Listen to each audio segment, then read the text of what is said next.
So you're going to notice in relation to front foot contact, okay, so front foot full contact into the ground, boom, right there. So right there is when you have load bearing front foot contact. Just look at your positioning right here, right?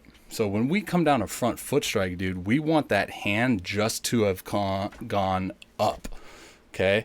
So what this does now is it naturally delays our trunk from rotating, and it naturally increases our hip shoulder separation because our hips are going, right? So theoretically, we want our hips to be just like how you have them here, open, but we want our hand to have just gotten up into that, what I call power position. So then we have that natural feeling of separation. Okay, so you're just leaving a ton of velocity on the table because you're not increasing any accelerate or any separation. Your hips, your shoulder and your hip are moving together. There's no point in which you're segmenting that movement, right? And we want to. So you'll see again, they just go together and there's no stretch. Now, this is where it gets interesting, dude, because I'll show you your long toss throw. Okay, let's get this thing dialed in. Now, watch what happens in your long toss naturally. So, boom, slam down on that drive leg. Boom, see how you stabilize that energy in that drive leg better. More acceleration and more momentum, obviously.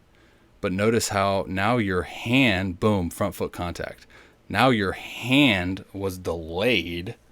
Okay, your hand was delayed, your arm swing was delayed. Now your trunk is not rotating with your hips.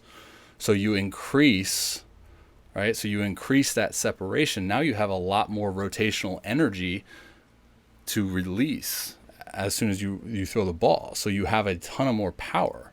So when you throw in your long toss, watch how this trail leg stays relatively long here.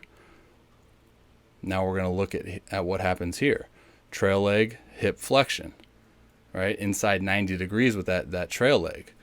So we're not maximizing our hip drive when we're throwing from that leg lift, okay? We're not maximizing the hips, that trail leg. We're not maximizing launch, extension, right? So we're falling into a pattern here of early launch, chest. So the trunk is behind that lead knee. We're not maximizing shoulder extension. When we throw, we want to get as close to the target as possible. Okay, we want extension, and you're not maximizing that lead leg knee extension. I'm not saying knee extension is a critical thing, but it's just another kind of layer of showcasing the breakdown of timing. It's all timing right now, right? Like your long toss, we see that you have the timing, but what happens in your long toss compared to the leg lift? Long toss, you have a acceleration, a good amount of acceleration and momentum going forward, right? And we have an external sense of stability in that drive leg when we slam down. So you give those two things in long toss, the timing cleans up. Everything cleans up, right? So now we just got to get it in an authentic setting, get it on the mound, or get it in when we do a leg lift.